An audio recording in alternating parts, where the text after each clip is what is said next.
Welcome to Mastering Fundraising, a podcast for nonprofit leaders of all titles and all experience levels. Mastering fundraising endeavors to cover the most important fundraising topics with the goal of helping the audience reach their full potential as fundraisers. This podcast will share stories, tips, and guidance on the most important elements of fundraising. If you want to earn an advanced degree in fundraising, this is the podcast for you. Mastering Fundraising is a collaboration between Fulcrum Nonprofit Leadership and the 5-Tool Fundraiser, two leaders in providing relevant and expert content to fundraisers and nonprofit leaders. Without further delay, let's jump into the current episode. Please join me in welcoming your host for today, Chris Looney. Welcome to Mastering Fundraising, a show that interviews the world's top fundraisers to explore the most important fundraising topics. The goal is to help our audience achieve their full potential as fundraising professionals. My name is Chris Looney, and I have the great privilege to be your host for this deep dive into fundraising. And on today's episode, we are joined by Brian Hervey, Vice Chancellor for University Advancement and Alumni Relations at the University of California, Irvine. Brian is the university's chief fundraiser and a nationally recognized leader in philanthropy. Under his leadership, UC Irvine launched and successfully completed an historic $2 billion capital campaign, the largest in the university's history, and was a transformative effort that has reshaped the campus and its impact on the region. Brian has decades of experience building philanthropic partnerships, leading high-performing advancement teams, and thinking strategically about how fundraising drives institutional vision. We're excited to dig into what it takes to lead a campaign of this enormous scale, the challenges and opportunities along the way, and what nonprofit leaders everywhere can learn from UC Irvine's success. So, Brian, thanks for joining us. We're certainly glad to have you with us. Well, thanks so much, Chris. And thank you for that humbling and somewhat embarrassing introduction. But I hope that we can share some things to the listeners today that hopefully will, sort of guide them in their paths as well in terms of this wonderful career that we were all in. That's awesome. Well, I know it's going to be helpful, and it's going to be exciting for me to hear a little bit more about the campaign, because I know from my work in campaigns that they're all so unique and exciting and have thrilling climaxes and peaks and valleys and everything in between. So I'm excited to dig in, and I know the audience is going to enjoy it as well. But before we get to the campaign, let's start with what is also very exciting for a lot of the audience is to hear about a leader's journey to the sort of heights of leadership that they've achieved. And I'd love to know a little bit about how you became the leader you are today. Well, thank you. No, I appreciate that. And, it's interesting. I think that you probably hear this a lot, and I've heard it from so many leaders in our industry that they sort of got into this business sort of in a circuitous way. They didn't sort of start out with the idea. Some of us were born into fundraising royalty families like the Looney family, but that gave you a great background and experience as to what this job is. I sort of got into it. October 29th, 1997. So why would I have that number memorized? Yeah. That was the birth of my son.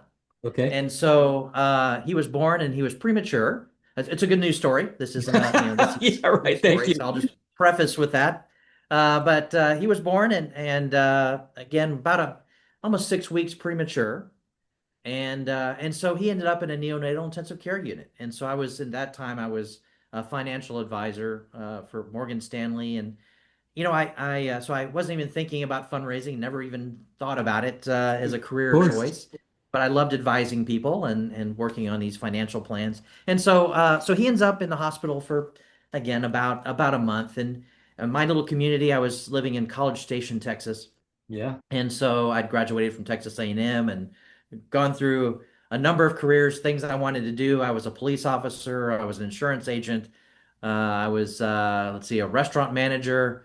I worked for a car lot, was car sales, and then ended up in financial advising and then done some other things on top of that. So just in my first few years out of school, I tried lots of things that I was interested in. Most people sort of fixate on the police officer part as that's being an interesting thing to do for a little while. But So I ended up in financial services, and um, and Brandon ends up in this hospital, and we have to fly him there because the small town, College Station is not a terribly small town. About with Brian, it's about 120,000 people roughly at that time. Okay. And so two main hospitals, but none of the hospitals had the facilities to take care of a sick baby.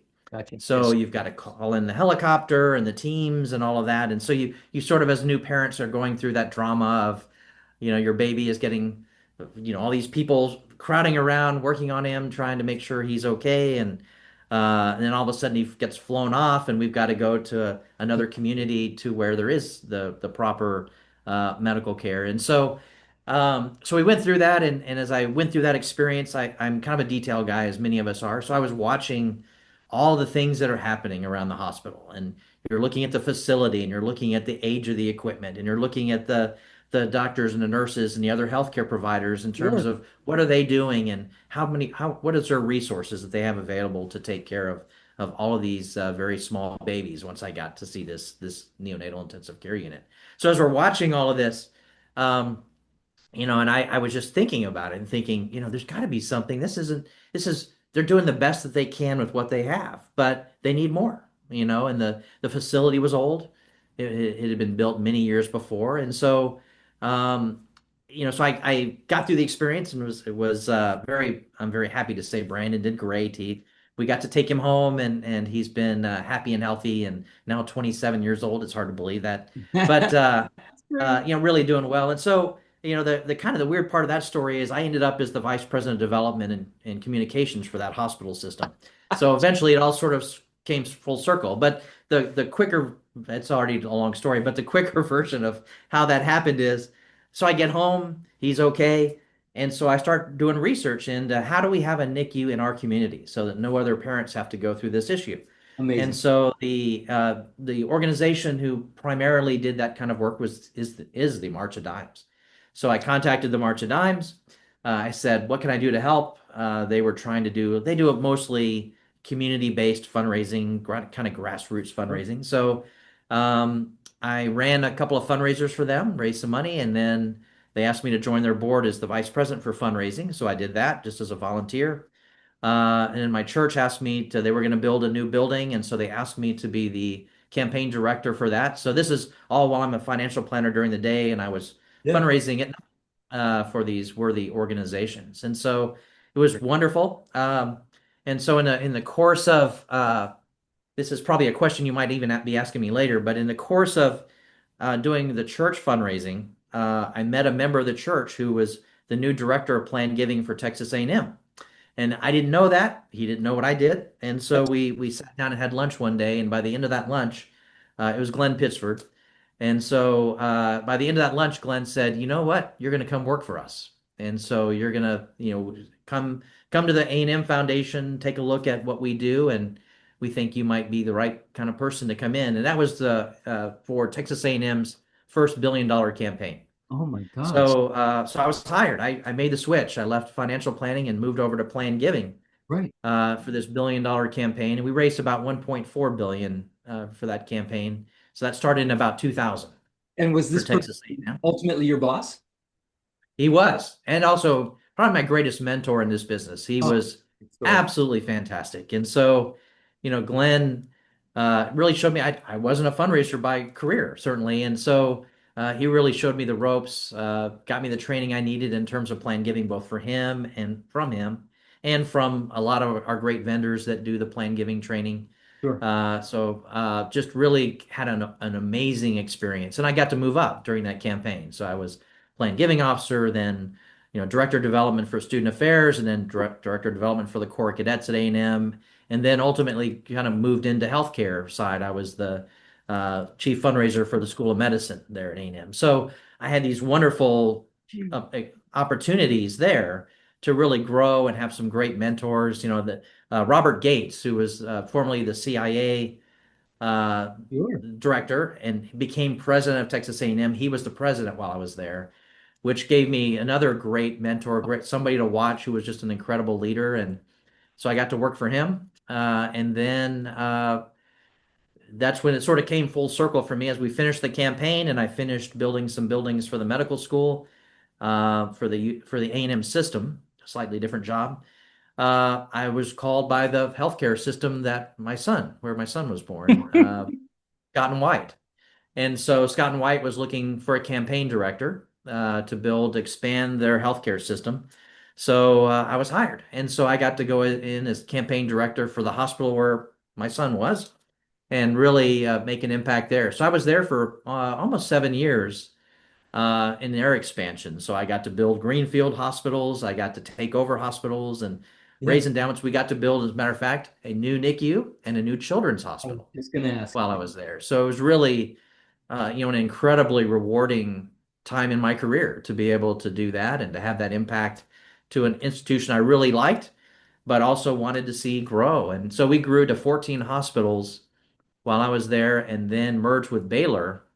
And so I was part of that merger team, and we got to merge with Baylor Health out of Dallas Yep. and became a 43 hospital system. So a Massive.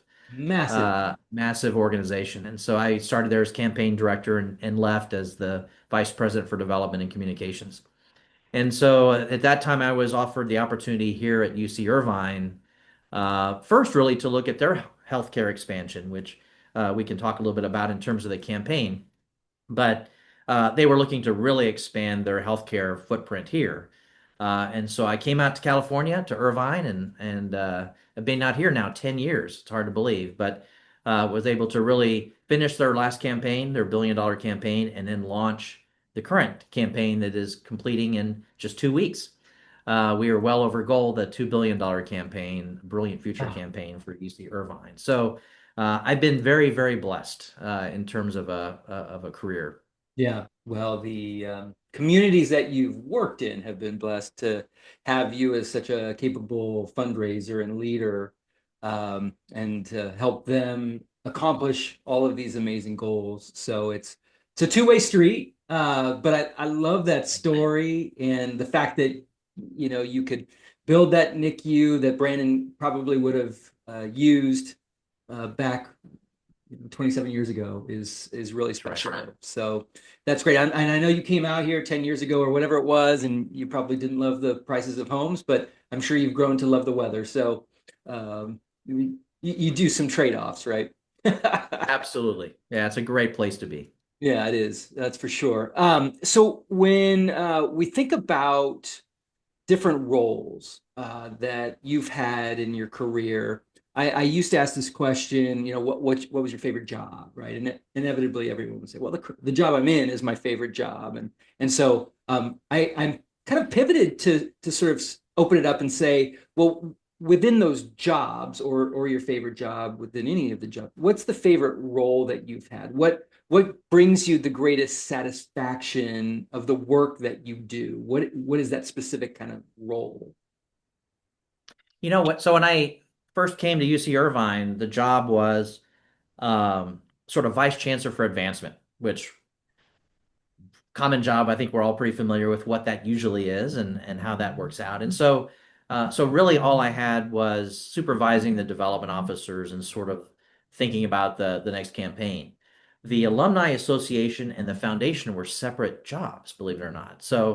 Uh, and so when we started to really analyze the success of doing a major comprehensive campaign, those are two very necessary pieces to have coordinated. So we took on those roles as well. They moved the Alumni Association, over to my organization, and I also became the president of the UC Irvine Foundation, which was previously the chancellor. It was kind of an interesting structure, but Yeah. before me, the chancellor was the president of the foundation and chancellor. So now Okay. it's vice chancellor and president in with my role. So, as I think about what has been most rewarding in this current position, I think being that president of the foundation role has been my favorite role, really because I get to work hand in hand with the trustees every day. We've been Mm, able to guide the board. We've grown the board from about 35 members to now 65, which sounds, some people may think, why in the world would you grow your board?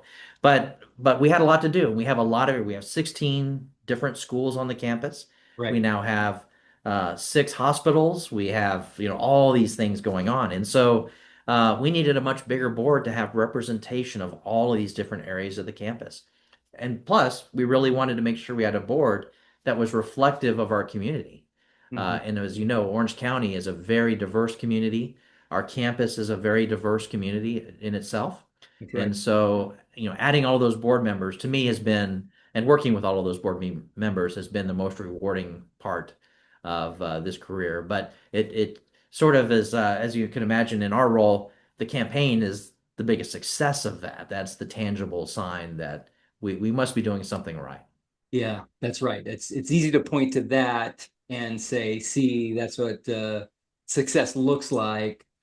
But as you point out in fundraising, especially working with the donors, working with them as volunteers as well as a really special privilege that Yes. that not enough people get to have. And I'm glad you brought that to our attention and pointed that out. Well, in all of these different leadership roles, you've probably developed some philosophy for leadership, or you at least have identified some ingredients that you feel are the most important or valuable to successful leadership in the nonprofit space. And I'd love it if you could share what that might be or what those might be. Absolutely. So as I think about my journey, it's always been about building a great team around you, and not being afraid for somebody to be better at something than I am, to make sure that I get the best people in every role. And so I'm very happy, especially here at UC Irvine, where I've had a pretty consistent leadership team over time. And so that I feel is super important. And we know that in this industry, the turnover rates are pretty high, for a lot of reasons, right? And not the least of which is just there's lots of opportunities out there. We're very needed, and there's not enough of us out there doing this work. And so it's hard to keep people. Yeah. And if being at a public university, that's been really a main goal for me, is to make sure that even though I can't necessarily compensate people at the highest level, but it's fair and it's good benefits. I think it's creating the right work environment where people can be successful, that they're not, managed so much by, say, the metrics or policies and procedures that people can't be successful. So that is really, as I've looked at the system we have set up here, that was the goal, is to look at, I came in and did an evaluation of the procedures, policies, the database, how the database was managed, how are we managing prospects. And we really loosened, believe it or not, a lot of that. And so we looked at, how we could, we did change the database over. I won't say who it was before, just not to say, but we went to Salesforce. And so I did that pretty early in the campaign, with a very tight timetable. I did a 24-month conversion from the previous database and moved the entire campus to Salesforce during that time. And as a matter of fact, we're looking at doing it again as I finish the campaign. I think the next iteration of that will be Education Cloud from Salesforce. And so Interesting. that brings in an entirely new set of tools. So I love the technology, Yeah. but I don't want the technology to run the lives of our team. Yeah. We need to use it as a help. And so we've made pretty big investments. But I think that, from a management perspective, I want to create the best systems possible, to provide as much efficiency and return on investment as we can, but then let the gift officers use these tools in a way that makes them successful. Right. And so how do we allow everyone to have the ability to somewhat self-determine how they can be most successful in doing this work? And ultimately that leads to, I think, a team that stays in place, that isn't looking to move just for a few dollars more or whatever the case may be, Yeah. um, but actually is dedicated to the mission and feel like they can be most successful and learn here. Yeah. Yeah. Well, I know that opportunity to be a part of a strong team that's well led, that's doing great work, where the impact is critically important, and where the culture is strong and positive, and there's an opportunity for growth and flexibility and some autonomy as well, all factors into sort of a successful environment. And kudos to you for creating one where people stay, people thrive, people grow, and are able to do extraordinary things. Um, so now that we've kind of talked a little bit about the leadership journey, we've got some context about you as a leader and where you come from and how you approach the work. I'm excited to dig into capital campaigns or comprehensive campaigns in this particular case, and kind of pull back the curtain a little bit to kind of know what goes into some of these very significant, sizable, and complex initiatives, because they're not for the faint of heart, that's for sure. So what I would like to know a little bit, though, as we kind of think about UCI and what makes it unique, because I think that's a part of the story, is a little bit of a background on UC Irvine. And I'd love to know what sort of makes the university and its mission distinctive in the higher education landscape. Yeah, I think that's a great question. Just as a little bit of background, the UC system is a 10 campus system, and then several national labs. 5 of those campus has some level of academic health center attached to it. So it's a big system. Many billions per campus in terms of budget. Our campus is about a $6 billion operation. Okay. The mission of the University of California system uh, certainly has a lot to do with providing the highest level of research of a research campus to serve the state of California. And so about 80% of all the students on each of the 10 campuses are California residents. The other 20% roughly is made up of international students and out-of-state students. So there's a very strong California-based mission around the UC system. Right. And so it creates so many opportunities when we think about development and fundraising around how well the UC system does around that mission. And I would say, based on the rankings, if you look at any different metrics, if you look at sort of top 10 schools, top 10 public universities, best value schools, any number of these types of rankings, the number of underserved students that are served by the University of California system, the UC system tends to be among the top in the nation. I would say in the world in terms of serving populations and giving access to high level education than really any other system in the world. So I think we've got a great story to sell and to tell as we go out into the philanthropic world, not just in California, but we raise money all over the world for our great programs. And a lot of it is based on research, wonderful research programs for us. Health is a really big part of our operation. Right. And our health advancement team. But it's just a great story. I mean, today, just this morning, I was at a symposium.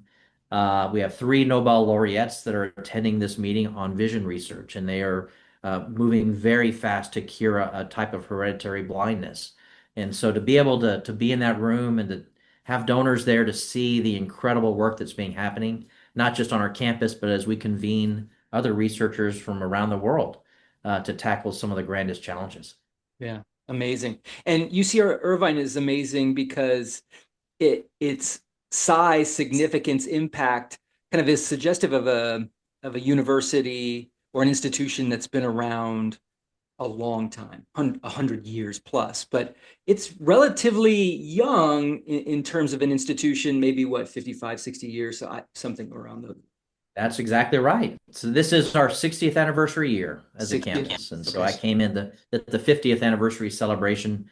That was sort of notable. President Obama spoke at the 50th commencement of UC Irvine, but our 50-year anniversary. Yeah. But yes, we are 60 years old. So, I kind of often tell that story. We're sort of punching above our weight a bit. The school has moved forward very, very quickly in the rankings and certainly in the research side.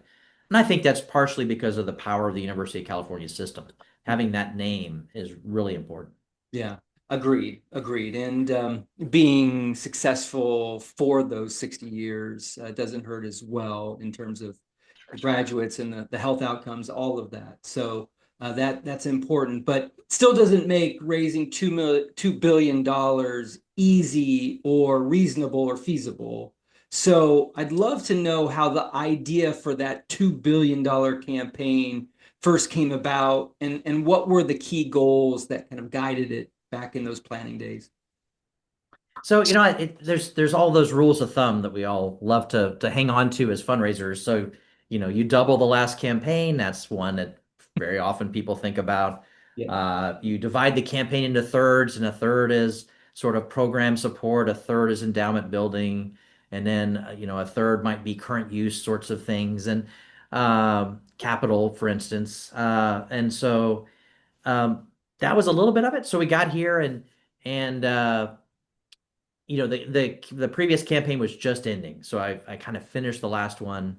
They had done $1 billion campaign, but the numbers were sort of trailing a bit. So they sort of had we see lots of models of campaigns, right? We see some that are just every year up. We see some that have a plateau, and then they kind of go up and down during the campaign period. And then this one sort of their first campaign kind of went up and then sort of trailed off. Something happened to the interest, and just lots of things happening in the world at that time, of course, too. And so it sort of trailed off. And so we, believe it or not, launched this campaign. I got here, we did the analysis of what needed to be done, where the opportunities were. And so we launched a dual goal campaign because as we looked at the numbers, 2 billion was a big number. And a lot of people at that time said, you're crazy. How are you going to pull out of the sort of the drop and Donor get fee. rate double the money exactly? And so, we really saw that in that 60 years of history, 50 years at that point, we hadn't really engaged alumni in the appropriate way. So we saw the alumni giving numbers as we did the analysis, just wasn't where I would have expected it to be. So we decided we were going to launch a dual goal. We were going to launch the $2 billion. I knew I could double the fundraising with a great team. And I knew we had the things to raise money for. It was clear to me that this was a place where really exciting things were happening that would really capture that interest of so many donors and philanthropists. And so, but we had that issue of engagement. And so we set the two goals equally, the $2 billion goal, and to engage what at that time was about half of our alumni, 75,000 alumni in a meaningful way. Okay. And that engagement could include attending homecoming, joining an advisory board for a school or program. Giving, of course, was a key one there. But it could be any of those. And so it didn't have to be giving. It could just be getting back in touch with your school and finding out what was happening at UC Irvine. So we set that. So we went over that goal as well by quite a bit. And so as we sort of looked at what that number should be, you know, very often you might do a feasibility study and sort of try to figure out, interview your major donors to see what the appetite was. Right.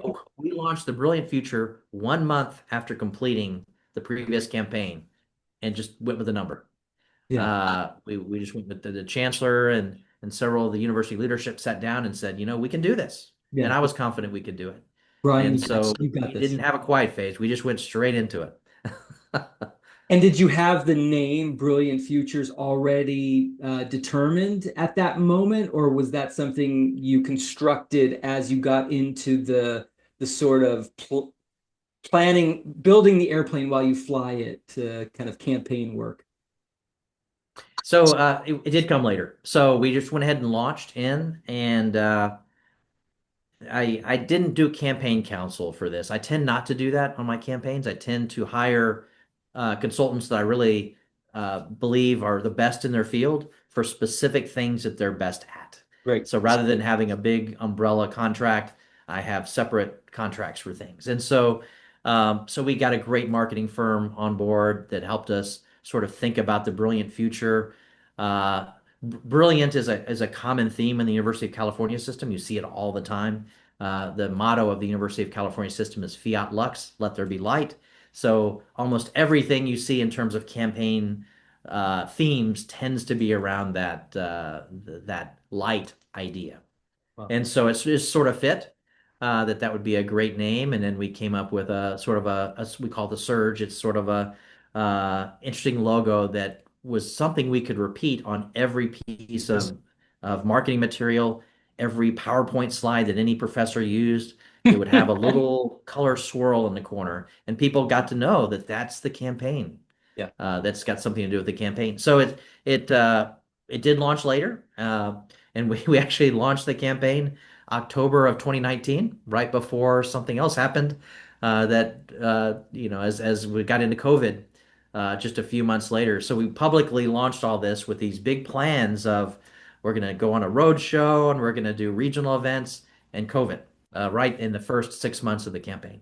So it was an interesting campaign, but we were sort of building it as we went, and we just stuck to. Of course, we didn't know COVID was coming, but we sort of stuck to that timeline. And believe it or not, at that time, another rule of thumb in our business, these rule of thumbs are good guides, but you can't follow them too religiously. Every institution is different. So Yeah. we weren't really even we launched publicly at about 30%.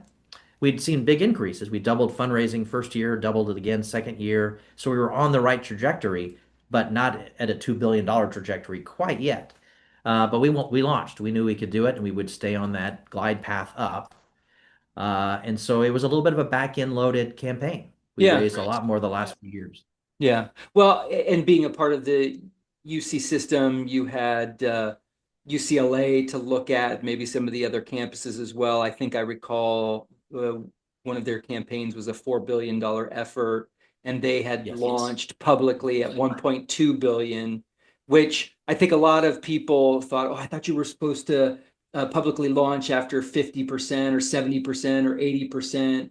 And I used to say to people, well, there are different rules with comprehensive campaigns. It's sort of announcement comes when you know that your goal is achievable, whether that's at 10%, 20%, or whatever it is. So I'm sure you had some great confidence that you were on the right track and that you were going to get to that $2 billion number by that time. Yes, we did.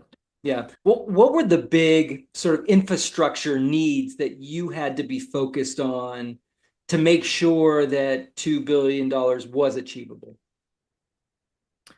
So I mentioned one of them already. I was really looking at the database. So when I came in and uh, we really did spend some time in a deep dive on all of the databases, and it was a very typical story that you've heard many times probably, which is there were databases all over the place.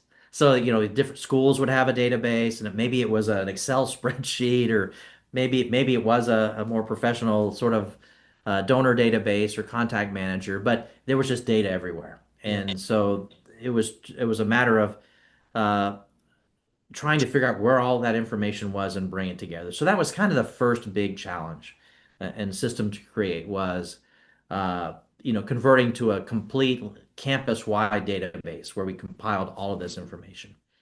And then it was really about the supervision. I mentioned the bringing together of the Alumni Association and the foundation and advancement all as a single team. So that was a really important step, I think, in being able to really help guide the message across the campus of what we were and keep us all coordinated. I think the third piece was sort of the piece. So I got here. It was a decentralized campus. It is now a centralized campus from a reporting structure. Okay. So in that decentralized model, we found that there were gift officers in units who were compensated at a certain level with a set of goals that were not consistent across the schools. And so what we would see when you have that, one of the effects of that is that people jump from school to school because they could get paid more, maybe just across the hall. And that of course is not good for the organization. You want to reward your best people, but you want them to move up, working with many of those really key relationships that they've established over time. So we changed that. So we created a much more centralized model, standardized job descriptions, standardized uh, metrics for each sort of title level.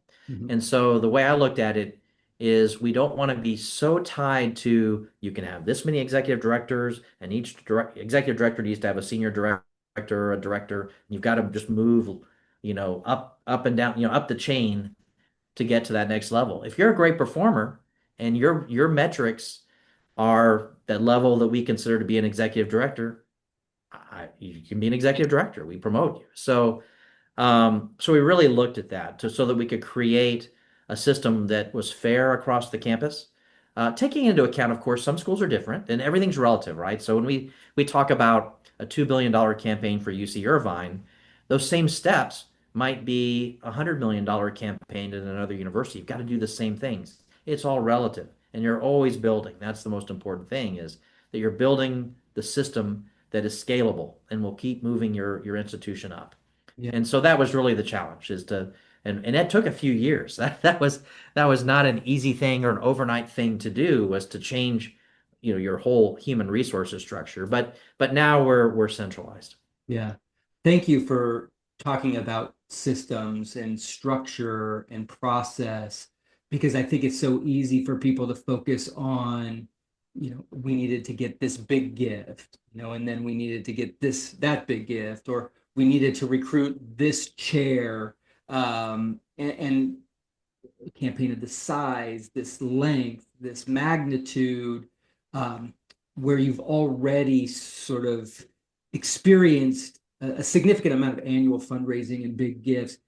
You need to really enhance the capacity through making sure your systems are connected and your systems are working properly, that information flows, that there is not breakdowns that are major hindrances in the ways that you communicate, that the way that you manage, all of those things. So that attention to detail is so important, and helpful, as well. One of the things that has fascinated me is, like, let's say you go from $1 billion campaign to a $2 billion campaign. It sounds like you wanted to engage more donors, the number of donors you wanted to increase, especially from your alumni base. But did you just like double the size of every gift on your gift table from one campaign to another? How did you think about the kinds of gifts that you would need, especially at some of the more significant levels, to be successful? So what I found here is that there was a major reliance, and this is true really across, I've seen it in most of the UC schools, actually, as I talk to my colleagues. Uh, we get pretty big transformational gifts. Like they're sort of, when I was at Texas A&M and we did the $1 billion campaign, the largest gift in that campaign was 32 million. What we did lots and lots of were $1 million gifts. Yeah. And we sort of almost specialized. We're doing lots and lots of them, primarily from alumni. Mhm. Here, alumni was a very, very small proportion of the giving. And what we were seeing was very large opportunities for these transformational gifts. So in this campaign, we had a 200, a 100, a lot of 50 million, 75 million sorts of gifts. And so that was primarily done sort of out of the kind of the administration team, my team, working on the principal gifts. And then really focusing on the schools around engagement and those gifts from, say, the 50,000 to 5 million sorts of range in the schools. But we have a particular issue that I'm still trying to solve here, which is I would call it the missing middle issue. And so maybe Okay. some of the listeners have had this issue as well. So we Yeah. have a very strong grassroots fundraising effort, lots of checks coming in from alums and others in the community. The $1 to several $1,000 checks that kind of come in. Right. We do well in that area, and then we do really well in the big principal gift kind of area. And where we have a gap is sort of that rent that range I just referenced, which was sort of the entry level major gifts to say $1 million gift. We don't see that as much. And so that's what we're now trying to really think about for the future and build out. Now, what that does allow when you have that, it's not, it's a problem you might like to have actually, is the fact that you're getting these really large, impactful gifts. But it makes it awfully hard to predict and build a system where, one of our goals was to create a system where we could reliably depend on a Right. certain amount of fundraising and then incrementally build that over time. Uh, we kind of did that almost by accident. So we did have that growth over time because we were building more of the annual fund in some of those levels, but we still hadn't reached the what I would call the major gift giving alum. We're still not sort of seeing the case yet to give, and we're of course now working on that with our engagement efforts. You got to engage before you ask, and so that is certainly an important part of what we do moving forward. But we're still missing that. As I look at the numbers, like I see the gaps there.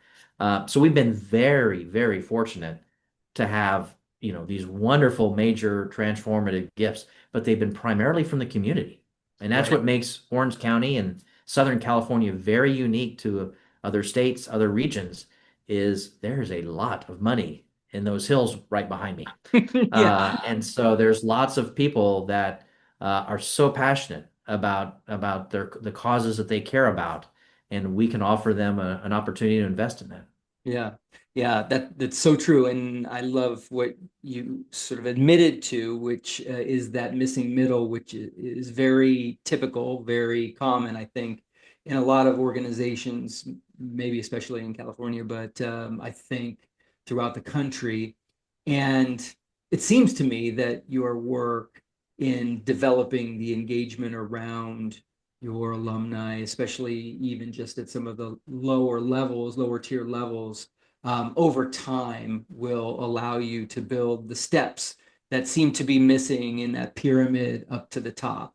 And that's my hope, at least, because I think so many organizations need to figure out how to create the pathway through the middle. That's right. Yeah. One of the questions that seems very difficult in these kinds of campaigns is alignment, is really creating alignment with the university in this case, or the organization's broader strategic vision, the academic priorities, the community impact requirement that you should have, student success, patient outcomes, all of these disparate needs that you need to accommodate in the campaign. How do you think about coalescing all of these things together? So it's obviously it's extremely important. And I had mentioned earlier, I've had a pretty blessed career of and a lot of our success, I think, on all of our parts is timing sometimes. So my timing was that I came in 2015 at the same time the campus was completing a strategic plan. Okay. And in this strategic plan involved everyone from administration to faculty to staff to students. So it was a very comprehensive 10-year plan Mhm. of what the campus wanted to accomplish. So I get handed this pretty soon after I'm here. I get here during the tail end of those discussions. So I had my roadmap.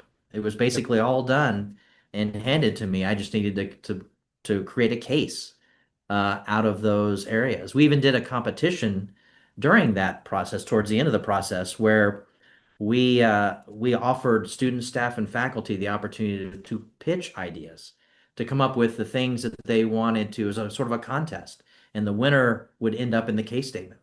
And so, but it gave us such rich information of things we would never knew were happening on the campus, hearing about student groups and things that they were doing to reach out into the community that we would have never known. So between those two projects, the campus led strategic plan and then this competition where we went out to find even more great ideas, we had a wealth of information. And so based on that, we could build out a case statement that was quite comprehensive. And I know what many of us try to do, and we did this, is you come up with a relatively small number of sort of themes for your campaign that any idea, anything that a donor can imagine that they would like to support or passionate about somehow fit within those pillars. And so we created the four pillars for the campaign based on that strategic plan, and every gift fits within those pillars. That's right. The menu is broad. It's It large enough that is. you can find something for everyone, right? That's And right. and have the capacity to create um, gifts that are meaningful for you and that will impact positively the university as well. Um, I joked earlier about donor fatigue, and I'm sure there were not a few people who thought everyone was crazy for contemplating the idea of completing $1 billion campaign and going into a $2 billion campaign, given the fact that so many of those donors from the first campaign would be required to give again. Um, and so I was wanting to ask the question about how you steward your donors from one campaign to the next, knowing that or preparing them for the next gift. I mean, did you have to take any special steps with them? Uh, was it a strategy that went into that kind of discussion with those donors? What did that look like, especially for the ones at the So highest? yeah, I think that was certainly a big consideration because I went and during those first few months interviewed a lot of the trustees. You might say I mentioned I didn't do an official feasibility study, but I had a lot of conversations with the people that I believed would be the Amen. leaders in the next campaign. And I saw a definite interest in looking at what had been done over the last few years, looking at the things that were happening within our community. There was an absolute interest in continuing to give and continuing to support and to move that up. And so, as I mentioned, the numbers had dropped a little bit, not significantly, but they were, there was, an opportunity. The campaign wasn't sort of finishing on an upswing, the previous campaign. So there was also that I hate to say that helped, but it kind of did. That the numbers had trailed off a little bit, so there was a need to create excitement, Yeah. which a campaign can do. As we know, it's a tool, and Mhm. so goal number one, campaign or not, was to increase fundraising and to create the systems that would allow us to increase the support to the campus. Campaign, of course, is a perfect tool to do that. So, given that we could see the opportunity, there was no reason to wait, and so we just launched into it. So I wouldn't say it was anything out of the ordinary from what we do as leaders in this industry, but that analysis showed me, oh, we can go ahead now. We can go ahead and start. Yeah, that's so important. So you were able to assess through those conversations that the appetite was there, the needs were there, the level of excitement for some of these new priorities was there. That's perfect. I love that. We've talked about the team and the great team that you have. I'm sure they were exceptionally strong in their roles and brought exactly what you needed to be able to deliver $2 billion. But what about the other players in this? For example, you have the chancellor, you have faculty, you have deans, you have physicians, you have all of these individuals that could play a very significant role. How did you engage them? How did you maximize their capacity to support this campaign effort? So I was again blessed to have a chancellor who was very strong in development. Had been a dean at USC, came here as provost, and then moved into the chancellor role just a little bit less than a year before I was hired. Yeah. And so he was a wonderful closer, but also just a great communicator and could really appeal to very broad audiences about where the campus was going. So Right. I think that's always extremely important. So again, another thing that was just perfect timing is to come in as he is ascending as the chancellor and designing what he was going to accomplish during his terms. Yeah. And so that really helped. Um, one of the key areas for me, and I think for all of us, if you have it, is healthcare. That's a very rich area of fundraising and need. And so we launched a Grateful Patient program almost immediately after arrival. Yeah. And so by the way we did it is very much a provider-based program. So what we do is we identified about 100 physicians at UCI Health who both had the interest in being part of development and advancement, but also had the right patient basis. So you could pick certain specialties where our research would show there was a lot of potential donors. Mhm. And so we started with that group of 100 and expanded it over time. But we then assigned gift officers to each of those physicians. We scheduled a cadence of how they would meet, usually once a month. And so we were able to, this is kind of unique to our system. I know some systems don't allow this, but we were able to set up the proper controls and HIPAA compliance so that we could get a daily download of patient data.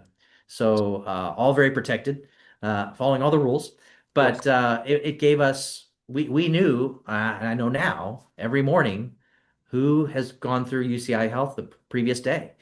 And we have a pretty sophisticated system set up to be able to rate, screen, determine if they're a first-time patient or they're a returning patient, current donor, non-donor, all of those things. And so we have about a 60-day process. And we set this up almost from day one of coming here, where we get that data, we compile it, we check with the physician, we identify who we want to contact from that group. We don't round, we don't do anything with it for 30 days. Mhm. The 30-day to 60-day is when we actually contact those patients. Okay. But before we do that, these gift officers talk to the physician. And so we know they're a good prospect. The physician says, oh, yes, that's somebody that I'd like to talk to. And then we have a process by which we send out an email and a letter signed by both the physician and the gift officer, inviting that patient, that grateful patient, to have a conversation with us. Yeah. So that's how we were able to bring the medical side on board. On the campus side, at least for me, it's been much more about engaging the deans. So we, under Chancellor Gilman, when he was Provost Gilman, he put into every job description for new deans that 50% of their time was to be spent on external relations activities. Wonderful. That's a pretty unheard of number, at least from what I've seen. Right. Right. But what it did, though, is every dean, then every candidate that we've interviewed over the years, and every dean currently in that position, it's there. It's part of their job, and they understand it, and they take the job understanding that advancement and engagement piece is a very important piece to the campus and in their role as dean. So I work a little closer with the dean sometimes than I do with the gift officers in the school. I meet with all of them, but I meet with the gift officers every other week. So every 2 weeks we have a coordination meeting on all prospects, both for health and for the campus. But what we do on the dean side is I meet with them too, and we send out dashboards from Salesforce, and we look at the metrics, and so they are very engaged in advancement. The gift officers engage with the faculty, so I tend not to as much. I'm a little bit more administration and deans, but our gift officers within the schools have a very robust system to engage the faculty. So it's been very much a team effort across the campus. Yeah, and that's what I was really trying to draw out. It isn't just about the chancellor or the vice chancellor and the board in an academic institution, especially one with a medical center or health operation. It's so much bigger, so much broader, and there's so many layers that have to be um, figured out in terms of engagement with those as prospective fundraisers, part of the team, and I guess even just carrying portfolios and doing that to basic blocking and tackling of fundraising that's so hard to do. You It is. you really have an amazing army of fundraisers there at the university, and that's one of the reasons why you can even contemplate goals in the billions. So it's great.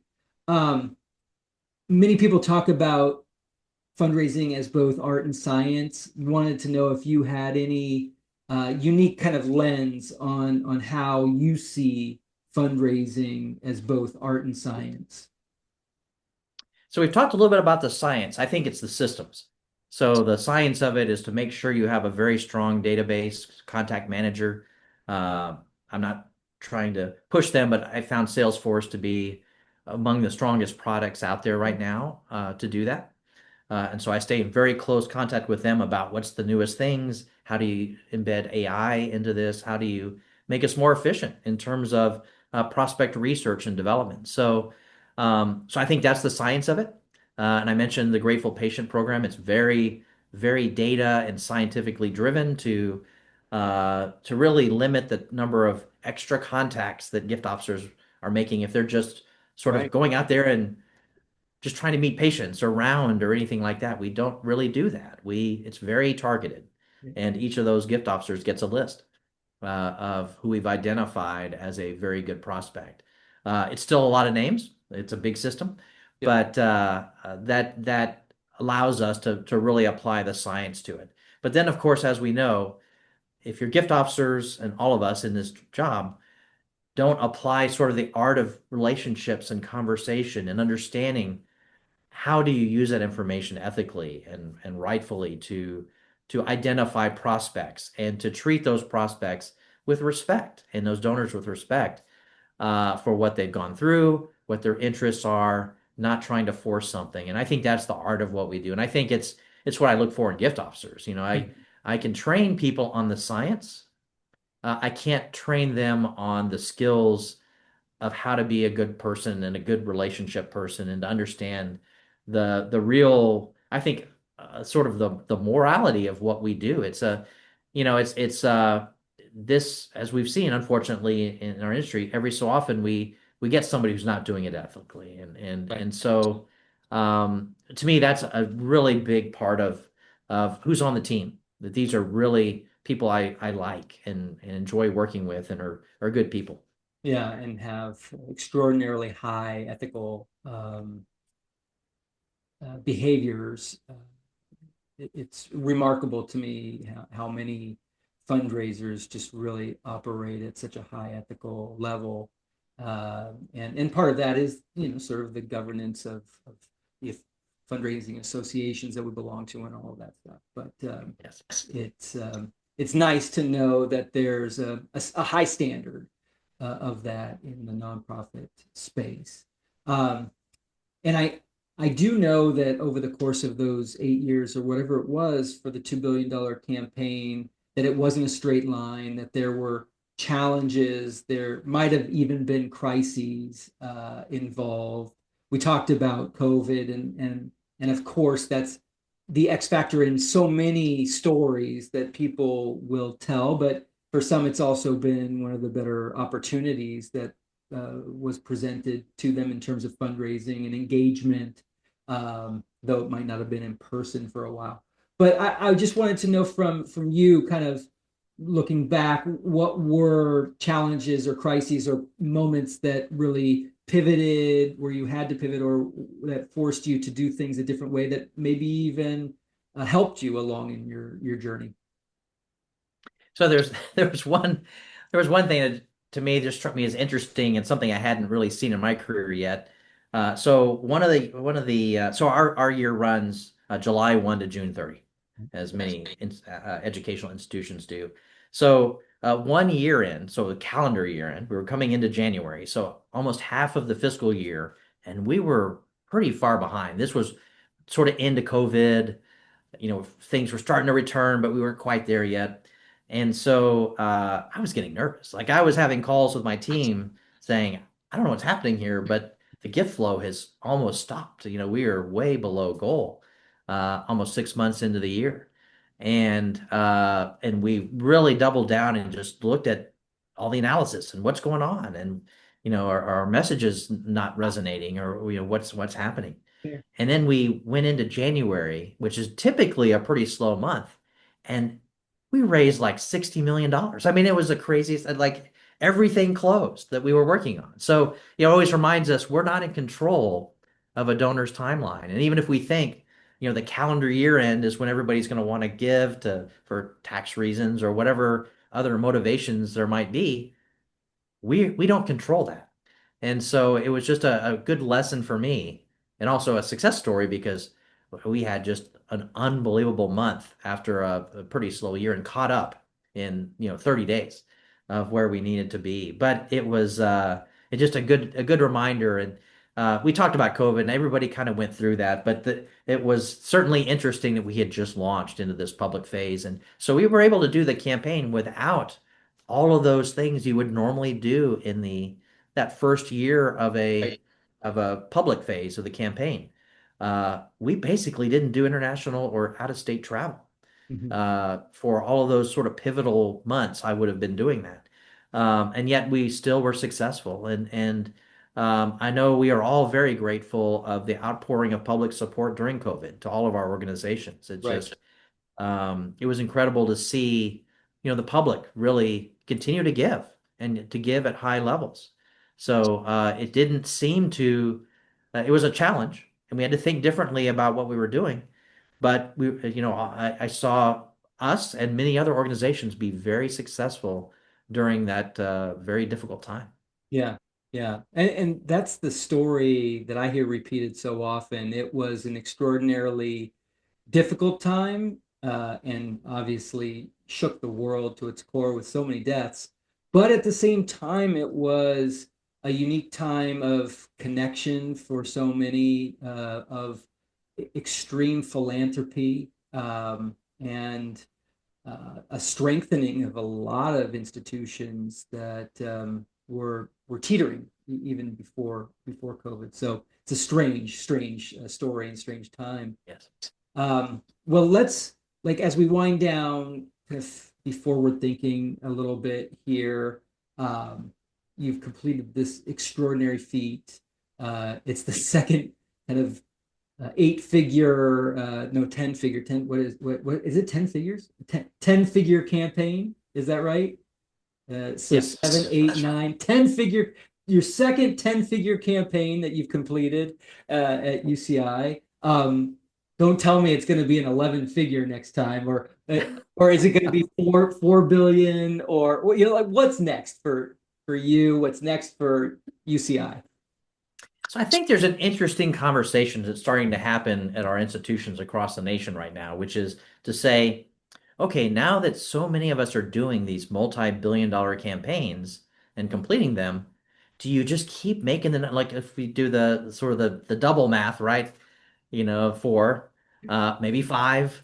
But is there a point for our constituents where the number's just so big Right. that people think, why do I even participate? I can't even make a dent in that number. Mm. And so I think there's a real thought, and I'm having this thought about our future of, do you sort of refocus your sort of internally in campaign, and again, it's just a tool, uh, to sort of think about timing of how we do things and the systems that we use. Um, but do you think about focusing on specific areas, and rather than announcing some giant big goal, uh, do you think about some smaller goals and you just hit all of those that equal Right. that really, really big number? And so I'm wrestling with that right now. I think that I'm worried about that the numbers are just astronomically high. Right. And I want people at every single level to feel like their gift makes an impact. And we can do that through stewardship and the reports and making sure that our systems respond appropriately to that. But I also realize that likely the trend is going to be that Mhm. we're going to be raising more and more dollars each year, we hope. Even at a time that right now, higher education in particular is under the microscope, and public, opinion polls right now are not really in our favor.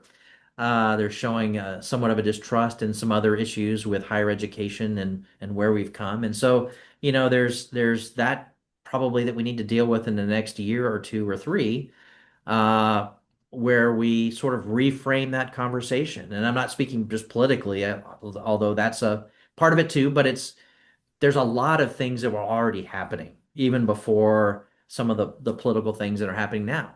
And so I think there's a need to really think differently about how we do these campaigns. How is that message received by our communities?